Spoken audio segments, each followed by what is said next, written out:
Hello friend, स्वागत है आप लोगों का मेरे यूट्यूब चैनल एग्जाम शुरू पर। अगर आप सीटेट की तैयारी कर रहे हैं तो ये वीडियो आपके लिए बहुत इंपॉर्टेंट है। जैसा कि आपको पता है कि हमारे चैनल पर आपको हिस्ट्री और ज्योग्राफी का सारा एनसीईआरटी कंप्लीट करा दिया गया है और आपका सीटेट का सॉल्व पेपर भी चल रहा है और साथ साथ आपका पॉलिटी का भी ये आपका जो सेक्शन है वो कंप्लीट हो रहा है। ठीक है, तो पॉलिटी का आपका 2 लेसन कंप्लीट हो चुका है क्लास 6 का, और ये आपका क्लास 6 का ही थर्ड लेसन है। ठीक है, आपको क्लास 6 का थर्ड लेसन है एनसीईआरटी का।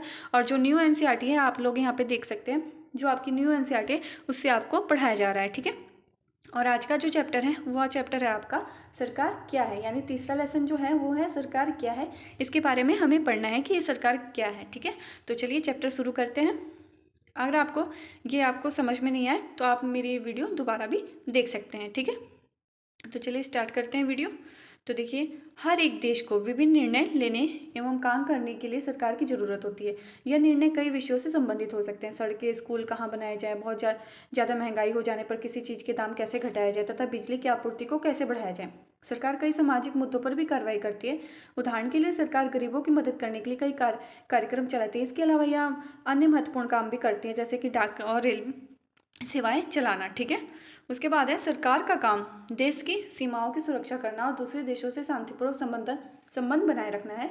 उसकी जिम्मेदारी यह सुनिश्चित करती है कि देश के सभी नागरिकों को पर्याप्त भोजन और अच्छी स्वास्थ्य सुविधाएं मिले।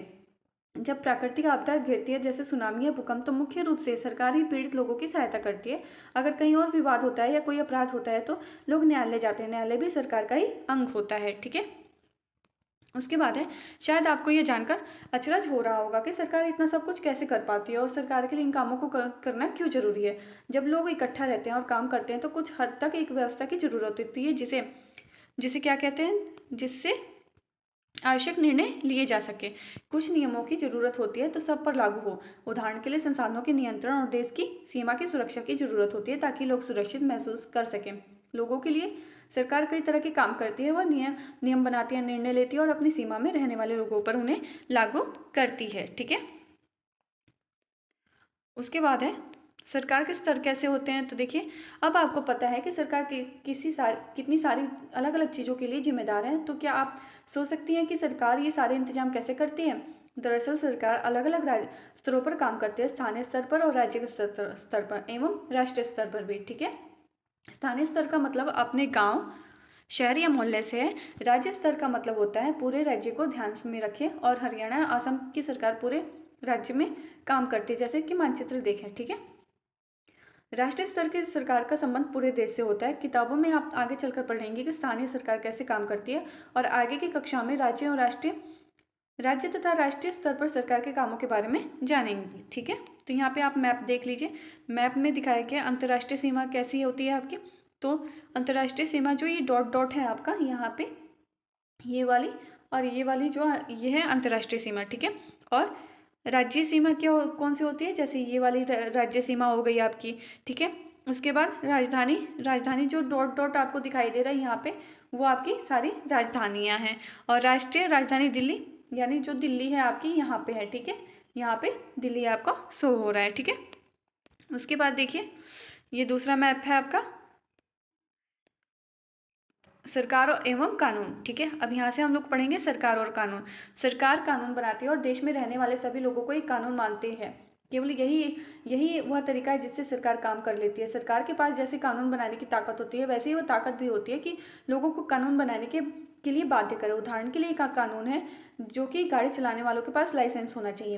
अगर कोई लाइसेंस के बिना गाड़ी चलाते हुए पकड़ा जाए तो उसे जेल की सजा काटनी पड़ती है और जुर्माना भी भरना पड़ता है। ठीक है, सरकार जो कार्रवाई कर सकती है, उसके अलावा अगर लोगों को लगे कि किसी कानून का ढंग से पालन नहीं हो रहा है तो वो कुछ कदम उठा सकते हैं। उदाहरण के लिए अगर किसी व्यक्ति को यह लगे कि उसको उसके धर्म या जाति के कारण किसी नौकरी में नहीं लिया जा रहा, तो न्यायालय जा सकती है और यह दावा कर सकती है कि कानून का पालन नहीं हो रहा है।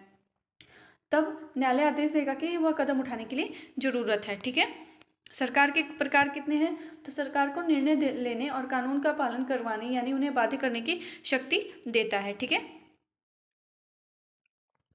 इस प्रश्न का उत्तर इस बात पर निर्भर करता है कि किस देश में कैसी सरकार है। लोकतंत्र में तो लोग ही सरकार को ये शक्ति देते हैं। लोग ऐसा चुनाव के माध्यम से करते हैं, वे अपनी पसंद के नेता को वोट देकर चुनते हैं। एक बार चुन लिए जाने के बाद यही लोग सरकार बनाते हैं। लोकतंत्र में सरकार को अपने निर्णय में उठाए गए कदमों पर आधार बताना होता है और सफाई भी देनी होती है।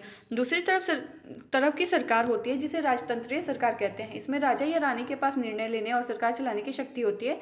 राजा के पास सलाहकारों का एक छोटा सा समूह होता है जिसे वह विभिन्न मुद्दों पर चर्चा कर सकते हैं। अंतिम निर्णय लेने की शक्ति उसी के पास होती है। ठीक है, उसके बाद है आपका लोकतंत्र के समान राजतंत्र में भी राजा या रानी को अपने निर्णय के आधार पर आधार नहीं बताने पड़ते और ना ही अपने निर्णयों की सफाई देनी पड़ती है। लोकतांत्रिक सरकार क्या होती है? तो देखिए, भारत एक लोकतंत्र देश है। इस लोकतांत्रिक व्यवस्था को पाने के लिए हमने लंबी लड़ाई लड़ी है। संसार में भी और कई देश हैं जहाँ लोगों ने लोकतंत्र पाने के लिए संघर्ष किए हैं।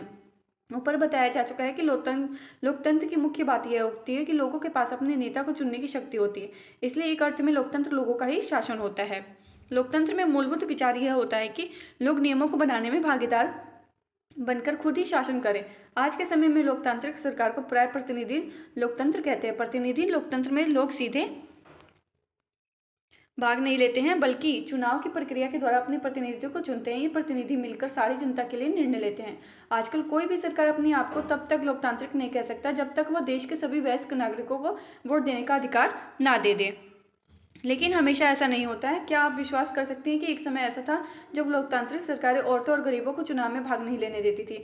अपने शुरुआती तौर में सरकारें केवल उन्हें वो पुरुषों को वोट देती थी जो पढ़े लिखे थे और जिसके पास अपनी संपत्ति होती थी। इसका मतलब था कि औरतों, गरीबों और अशिक्षितों को वोट देने का अधिकार नहीं था। ऐसी स्थिति में देश उन्हीं नियमों के सहारे चलते थे जो ये गिने चुने पुरुष बनाते थे। ठीक है, भारत में आज़ादी से पहले बहुत ही कम लोगों को वोट देने का अधिकार था।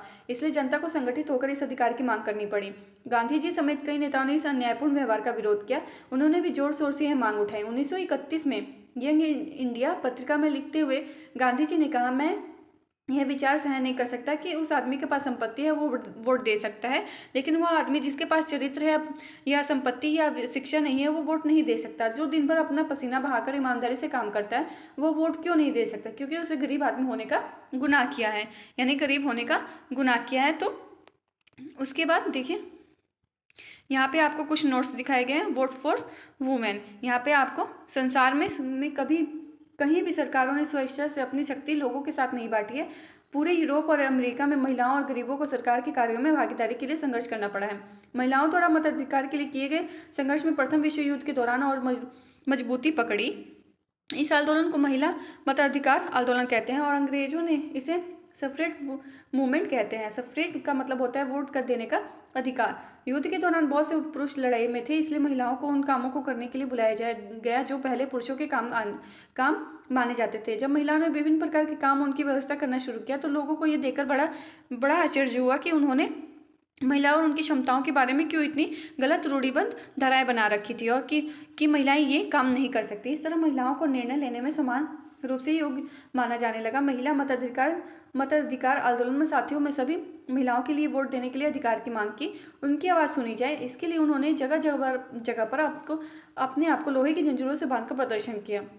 उनमें से कई क्रांतिकारी महिलाएं जेल गई और भूख हड़ताल पर बैठी थी। अमेरिका में औरतों को वोट देने का अधिकार 1920 में मिला, जबकि इंग्लैंड की औरतों को यह अधिकार कुछ सालों बाद 1928 में मिल गया था। ठीक है, उसके बाद यहाँ पे आपका ये लेसन कंप्लीट हो गया, यानी थर्ड लेसन आपका यहाँ पे कंप्लीट हो चुका है। अब आपका कल फोर्थ लेसन कंप्लीट होगा। अगर आपको मेरी ये वीडियो पसंद आए तो लाइक, शेयर, कमेंट और सब्सक्राइब करना ना भूलें। Thanks for watching.